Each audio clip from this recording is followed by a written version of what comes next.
Sorry, before the other faculty was handling the class and there was some disturbance. We'll continue now.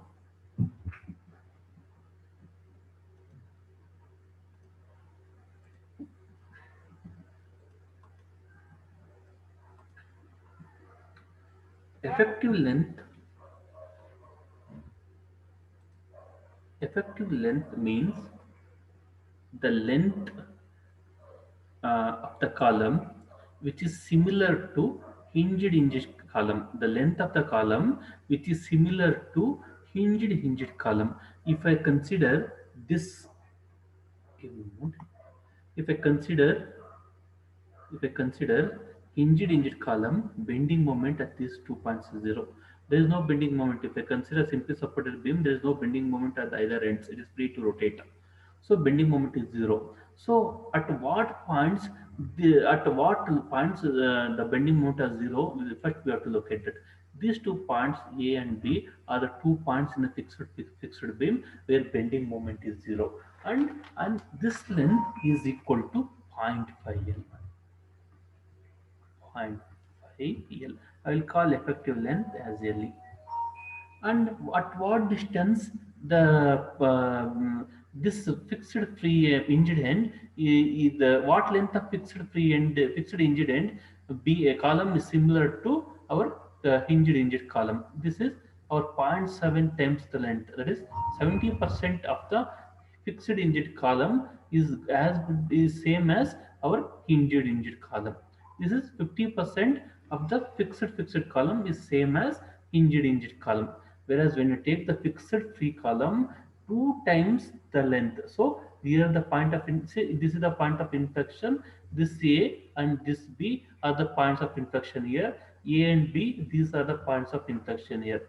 Point of inflection are where the point or the point where bending moment is 0.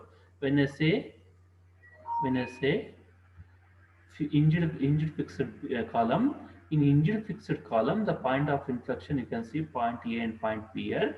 So and what is the length of this is between this length is zero point 0.7 times the total length. So 70%, it is 0.7 times the length is as good as saying that of the hinged column. Hope you can understand this. What I'm trying to tell you is what percentage or what length is same as that of the hinged column in a given column with boundary condition. So how do you come to the conclusion that whether this length is same as that hinged column? That depends upon point of inflection. So point of inflection are the points where bending moment is equal to 0. So if by knowing the point of inflection, I can directly write. So this is the point where the point bending moment is 0, and this distance between the column is same as that of the hinged column. Are you able to understand this? Are you able to understand this? Are you able to understand this? Guti, Madeva, Mekala, Yes, sir. are you getting this? Mekala, Yes, sir. can someone repeat what I said with any other column? Can someone unmute and tell me what does it mean effective length? Anybody try? What length of the column is similar to hinged column? For in a fixed column, half of the column length is same as the hinged column. How do you come to the conclusion that this only 50% of the column is of same condition as the hinged column? It depends upon point of inflection. Point of inflection, this is point of zero bending moment. So let me write L effective is given by K times L. Okay, let me write it. L effective in this terms is K times L, which is equal to 1L, 1L. L effective in terms of fixed end is 0.5 L. L effective in case of pinned fixed end is 0.7 L, which is also equal to 0.7 1 by root 2, I think. L effective, which is equal to 2L. We know that critical load TCR or general Euler buckling load for hinged hinge I should write I will write standard case Euler Buckley load for hinged engine is given by pi square EI by L effective square L is square. Let me write this pi square EI by L effective is 1L, which is nothing but L square. Pi square EI by L effective square 0.5L the whole square, which is equal to 1 by 4, which is equal to 4 pi square EI by L square. L effective for fixed hinged is pi square EI by 1 by root 2 is nothing but 1 by 2L square, which is equal to 2 pi square EI by L square, or L effective for fixed free, which is equal to pi square EI by L square, which is equal to 4L square. So half of the load. So this is the critical load, sorry, Euler buckling load for your fixed end, Euler buckling load for hinged fixed end, Euler buckling load for free end, pi square EI by.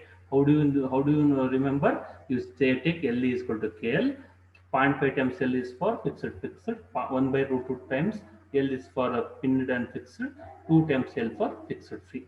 So it means to say that what part of the length is same as that of the hinged end. That depends upon how do you come down to conclusion that this length is same as that of hinged end. That is by knowing the point of inflection. At this point A and B bending moment is 0. At this point A and B bending moment is 0. At this point A and B bending moment is 0. This length is as good as saying twice the length. This length is 2 times L. Therefore, I took L effective as 2L. Okay, LE as 2L. Okay, this is L, this will be L, this is 2L. Okay, hope you understood this. I will go ahead.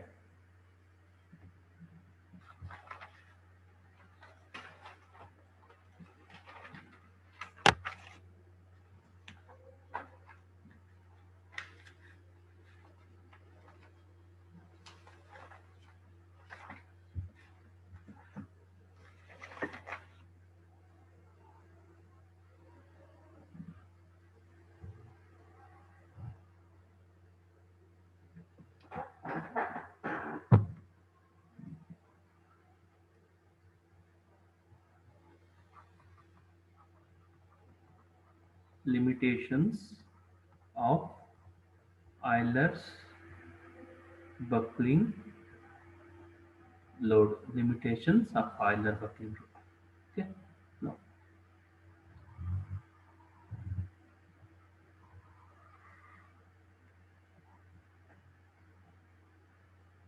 buckling, crippling, or critical load. I will write like this: y-axis. Before that, I need to define one term.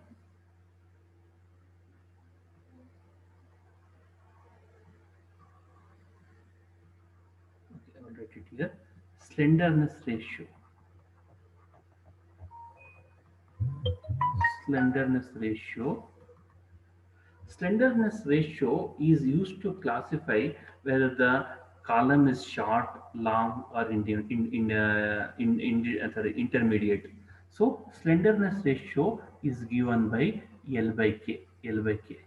If slenderness ratio is greater than 140, we call it as long column. If slenderness ratio is, sorry, greater than, for ideal condition, okay, this is for ideal condition greater than 140. So this is for real condition. For ideal condition, we can say, we are talking about ideal condition, slenderness ratio greater than 90. Ideal condition in the sense column with any misfits, that is the load is along the axis only, and the material is perfect, homogeneous, isotropic, there is no discontinuity, and many concepts continue to each other. But this is the ideal case. When slenderness ratio L by K is less than 90, we call it as short column. Short column. Okay, this ratio of L by K is given by root I by A.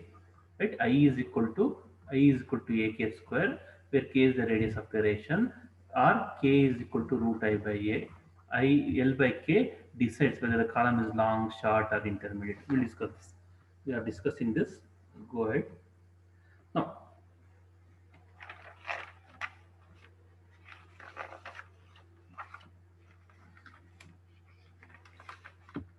Let me plot a graph of crippling load versus or buckling load versus slenderness ratio. Okay, assume this has to be smooth curve.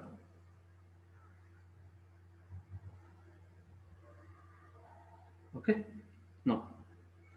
Now assume this load what I am indicating. I'm assume that I am talking about mild steel. This load is my say um, yield point load. Yield point load. I'm talking about mild. Assume that I'm talking about mild steel. Okay, it is around 248 MPa. 248 MPa. See, when I talk about crippling load PE and this slenderness ratio L by R, see, what can you think about the curve? It means to say that as L by R decreases, L by R decreases in the sense as the length decreases and decreases, uh, as length decreases and decreases, the column will be able to withstand infinite load. Is it possible? See, as L by R decreases and decreases, as L by R decreases and decreases, the curve is going up. This is 240, 250, 290, 300, 350, 400, 500 is going up. No, column will not withstand that load. As the length decreases or L by R value decreases, the column is going to withstand higher and higher, say infinite amount of load, infinite magnitude of load. It is not a possible case. As the length and radius decreases, so it is to be L by K. L by K. As the L by K decreases, it will this curve goes on increasing. For example, this L by K value can be this value can be something like let me indicate. I will write this some 100, 40, 150, 200, 250, 300. As L by K value and this scripting root system 100 MPa, 150, 200 MPa, 250 MPa, 300 MPa, something like that. See, from the curve we can see that as the length under L by K slenderness ratio increases, the ability, the column, the load decreases. But as the slender, I will explain this. As the slenderness ratio decreases and decreases according to this curve, the column will be having a capacity to withstand infinite amount of load. That is not the possibility. The column can withstand only a load. There is a limitation of this Euler buckling load. This is the limitation of the Euler buckling load, isn't it? If any column cannot withstand infinite amount of load, so the column will buckle at certain buckle, or it will crush. If you apply a load beyond some point, it will crush. It will get failed. So the Euler did not get took this into consideration. So what was that was? So he didn't classify the column. So according to Euler theory, if the column is subjected to infinite, if the column is subject, the slenderness ratio decreases and decreases, it should be able to withstand infinite amount of load. But that is not the true case. The column crushes and fails. So what is the limitation of Euler buckling theory is it didn't consider that the yield point. It didn't consider strength criteria into his Euler buckling. So when I say Euler buckling PE is equal to pi square E by LE square, he nowhere he spoke about strength criteria or yield strength or anything like this. It generally it depends upon modulus of velocity and material property. So as the material as the slenderness ratio decreases and decreases, the material should be capable of withstanding infinite amount of load according to Euler. But it is not the actual case. Why? Because there is something called as let me write this. If I try vertical like this, say something like 90, this is the point 90. So this region from ear to ear is called as short column. Short column. From beyond 90 to some length up to 300, 350, this is long column. Long column. So my Euler theory is applicable only to long column for L by K greater than 90 only. Because if L by K decreases below 90 and if the load is applied, the column may fail by crushing. Let me explain this. So for example, for time being, you assume that, see L by K, this is L by K, this is 90, this is this. So if the column is loaded beyond 245, 248 MPa in case of mild steel, irrespective of L by K ratio, the column will fail by yield. See, when I say there are two types of failure. There is failure, failure due to yield, and failure due to buckling or crippling. Failure due to yield, in the sense I can write sigma yp, which is equal to, as similar to our boss, f by a. Failure due to clipping, in the sense sigma, if I write crippling E is equal to pi square ei by le square. This is the stress, as good as saying F by A is equal to PE by A, and if I take note, this is as good as saying PE is nothing pi square E by L square by A pi square E by AL square. Okay, these are two modes of failure of the column. But when L by K, when L by K, this when sigma exceeds beyond 248 MPa, the column, irrespective of L by K, fails. L by K ratio fails due to yield failure. That is, this is failure due to yield. Failure due to yield. Hope you can understand. This region, this is all failure region. This is all failure region. This is also failure due to yield. Yield is sigma yp, right? Sigma yp. When when the load stress increases beyond the yield point stress, the column will fail due to yield, irrespective of L by K ratio, either 40, 20, or 200 or 250. It will fail due to your yield. Now, when L by K, this region, whatever it is here, this region is all the safe region.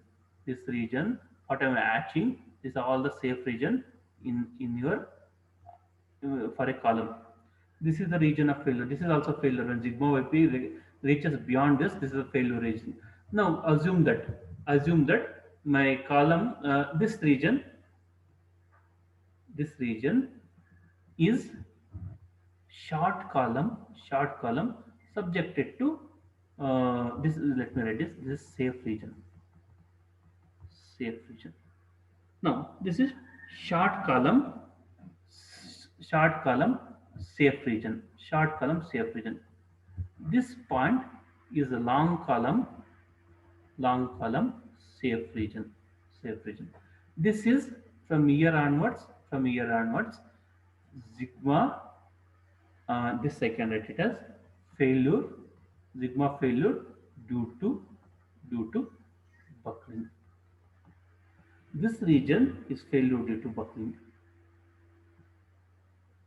Excuse me, sir. Yes. Tell me. Sir, at 3 o'clock we have AED class, sir. Is she taking the class? Yes, sir. You tell me whether because madam has not taken classes. I think that she will take the class or not to confirm. I need another 10 minutes only. He has scheduled meeting and he has sent in group, sir. Is it? Okay, let me see. Not ma'am, sir. Guru Prasad, sir. Guru Prasad sir. Give me a moment. I will talk to Guru Prasad sir. Okay, sir. Sir, one question, sir. Yes. During the 4 months, during the 4 months, is there any internal examination happened? Yeah, we have two internals were conducted, right? Yeah. Ah. Is any internal examination happened in the 4 of the months? Yeah, 2 internals were conducted. What do you mean? All internal examinations are clear? Hello, 2 internals were conducted. One more internals is there. Who is that talking? I'm a new candidate laterally, sir. So I just want to know. Yes, tell me. Tell me. Just want to know if the crew conductor, how many internals will happen through these subjects? There are generally 3 internals. 3 internals has to be officially conducted. Every subject? Yes. Okay. Just want to know, those who have now joined No, I will recently talk to now you later. joined. I'll talk to you later. Regarding this, I'll talk to you later. I'm running out of time.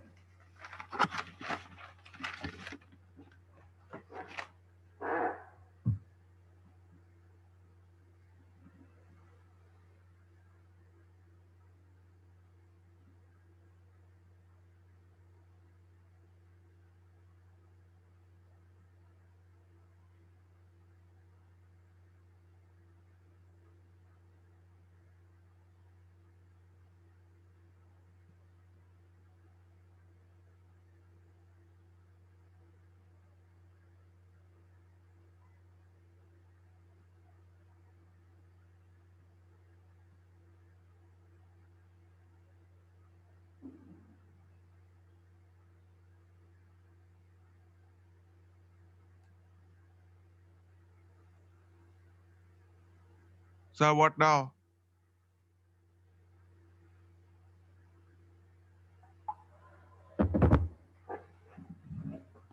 Okay.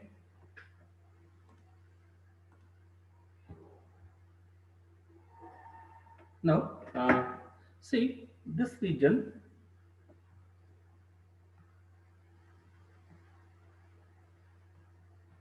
This region is the safe region. Hope you can understand this. This region is the safe. If I load beyond the yield point, the material invariably, with irrespective of L by K ratio, it will fail. But for the long column, this region, let me trace it once again. This what is there?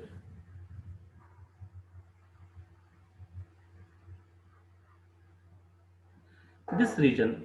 So beyond this region, what I have indicated in purple color,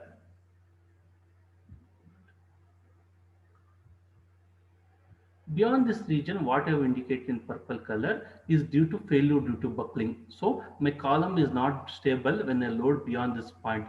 Hope you can understand this. So if I load beyond yield point, irrespective of my L by K ratio, the column will fail. But Euler didn't take into consideration whether it's a short column or long column. He said that he given the formula pi square E by L E square. And also Euler spoke only about my material property. He didn't take into consideration the strength criteria.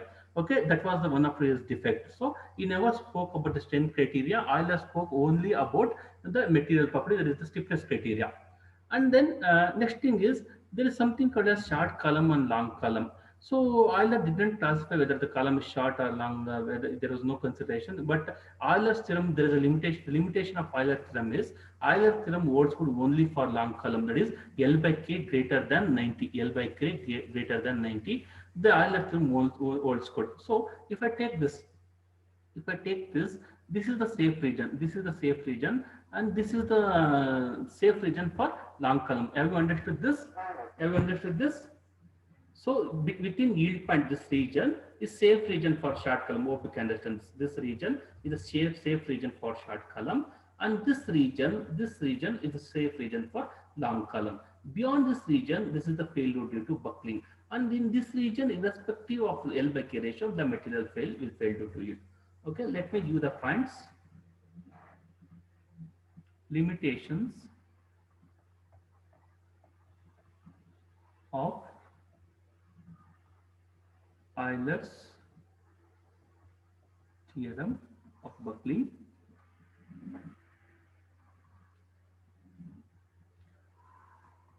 Euler's theorem did not consider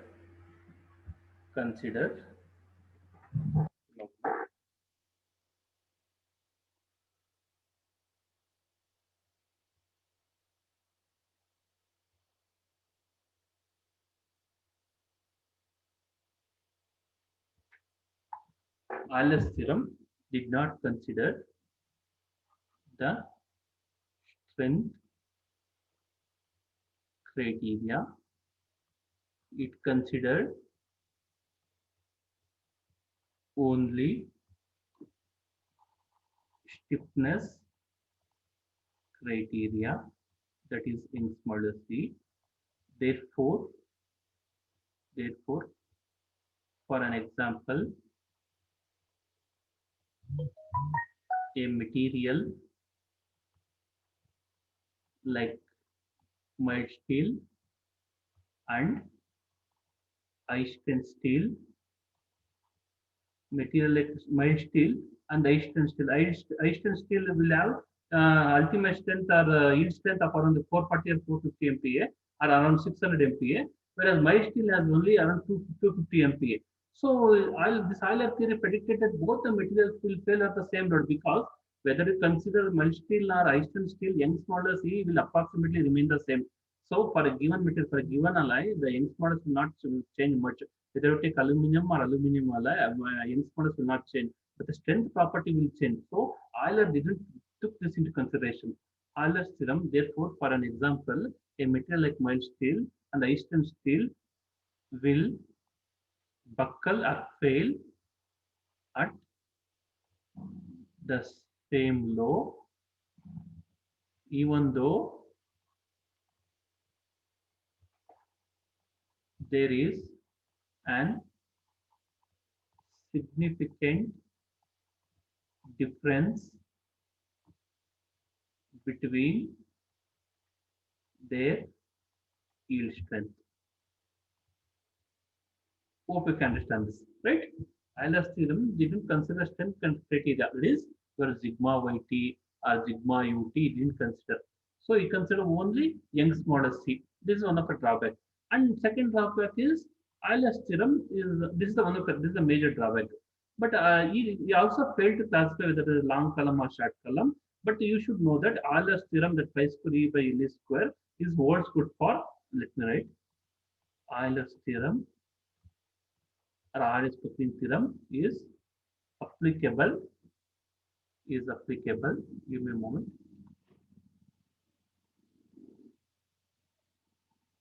Is applicable for only long columns, that is L by K greater than 90. Hope you can understand, right? Next, so how do you overcome this? So in order to overcome this, there is an empirical formula given by Rankine, and he considered whether the column is long, whether the column is short, whether the column is intermediate, whether long, short, or intermediate.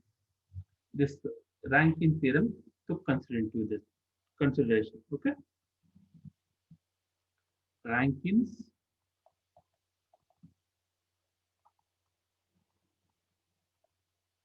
empirical formula, and this is given by 1 by PCR, which is equal to 1 by PC plus 1 by P. Okay, this is Rankine's empirical formula. I will explain this. Next, where PCR is the crippling load to Rankine's formula. This is a crippling load in Rankine's formula. That's it. Formula. Okay. Next, P is the Euler's buckling load.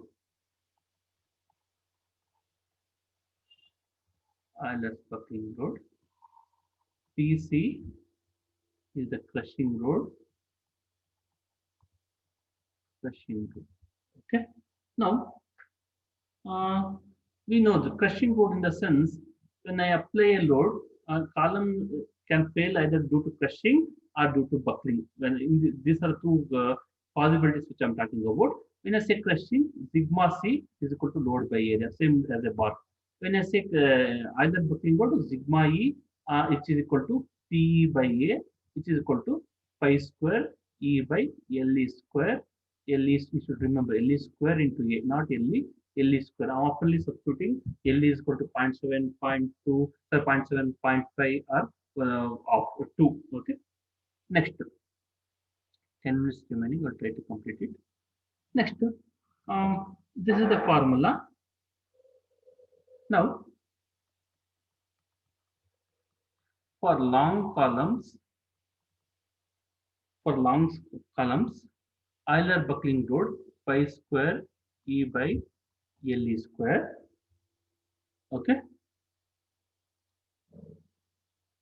Long columns in the sense L is very large. L is very large or very lengthy columns. Since L is very large, PE is Euler buckling load PE is small, but 1 by PE, 1 by PE, this is very large. Therefore, 1 by PCR is equal to 1 by PE, or PCR is equal to PE. Therefore, when P is very large, P is the length is very large. This Rankin's formula predicts that the failure is due to crippling load, because when P is very large, it is as good as neglecting PC. That is pressure load due to crushing. Okay. Now, second case for long columns, for short columns, L is very small. L is very small, or I can write 1 by PCR, which is equal to L is very short. Let me write.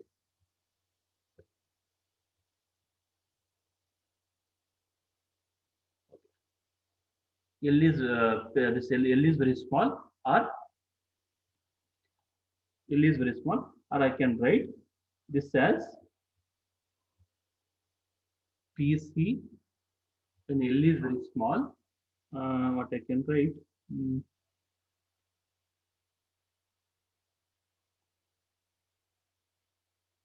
Give me a moment. Okay, I will write in the other way. For short columns, L is very small, or PE will be large. When L is very small, obviously I will talking about PE only. PE will be large. When PE will be large, but 1 by PE is very small. 1 by PE is very small. Therefore, this is when 1 by PE is very small, it is as good as saying 1 by PCR, 1 by critical Rankine coupling load is crippling load is equal to 1 by PC, or my PCR will be equal to PC. Hope you can understand. Are you able to understand this? Are you able to understand this? Dhruti, Mekala, Satishpur, Raghavendra, are you able to understand this? You should understand in this way. Are you Yes. able to understand this? Others, Mekala, are you able to understand this? Mekala, Yes, sir. Raghavendra? Yes, sir. Okay. So when P, you should remember like this. When P is small, obviously 1 by P, the inverse of that will be very large. So for example, 1 by 0.000, small 0.0009 if you take, it will go like that. Okay. And that when that is more significant, the other value will be least significant. Okay. Now, therefore, I can write for intermediate column. When this is for long column, this is for short column. For intermediate column, the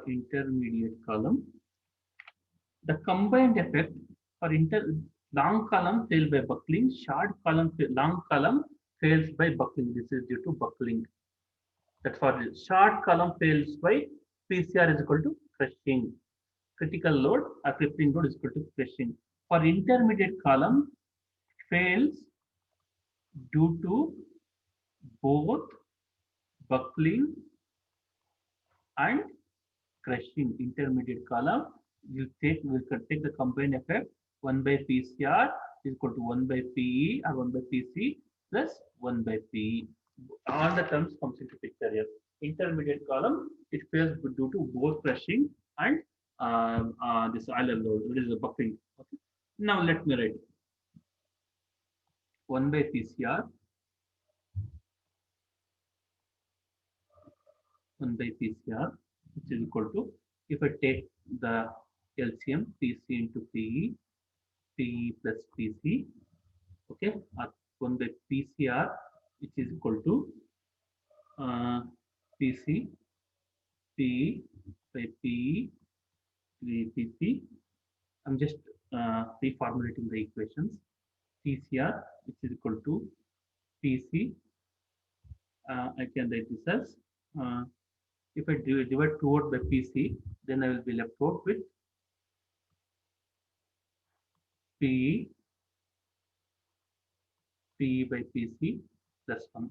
Okay, I'm dividing it by PC. I'm taking PC to the denominator. This PC to the denominator, PE by PC plus 1. Okay, next I can write PC. What I have done? Sorry, I have divided it by PE. Give me a moment. I have divided it by such to be, since I have divided it by PE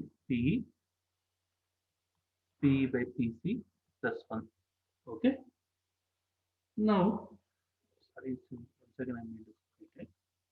I'm dividing it by PE, PCR, which is equal to PC by 1 plus PC by PE. PC by PE.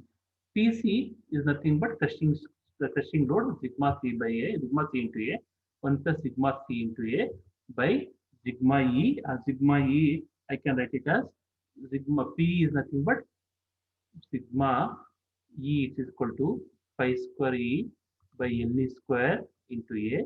Let me substitute that, pi square EI by L square into A, or PCR, which is equal to, I can write this as sigma C into A, 1 plus sigma C into A into L square A by pi square EI, or I can write this as AA, I can sigma pi square sigma CA, sorry, sigma CA, what I have done, sigma CA, give me a moment, pi square, okay, pi square E, sigma CA, instead of this sigma CA, 1 plus sigma, okay, running out of time, the scenario I am doing it, plus 1 plus sigma CA, pi square, EI is nothing but AK square, area moment of inertia AK square by, let me write this as A square, pi square E by, give me a moment. Not coming to here. Anything mistake we have done? PC is equal to sigma C into A, pi square EI by, okay, sigma C A will come into this, sigma C into A, right? Sigma C into A, sigma E is equal to PE by A, or sigma E into A is equal to PE. Okay, sigma E into A is equal to PE. Okay, PE by A square A. Okay, I'll tell you this. Time being, you adjust this. Okay, sigma C pi square E by A, AK square by LE square, or sigma C into A by 1 plus this A I will cancel, 1 plus sigma C into L square, will take the numerator, by pi square E K square, or PCR, I'll write it here, PCR, which is equal to sigma C into A by 1 plus sigma C by pi square E by LE square by K square, or which is equal to sigma C into A plus 1 plus alpha by LE by K, the whole square, where alpha is equal to sigma C by pi square A, which is called as Rankine constant. I request you to just go through this directly. Yes, there are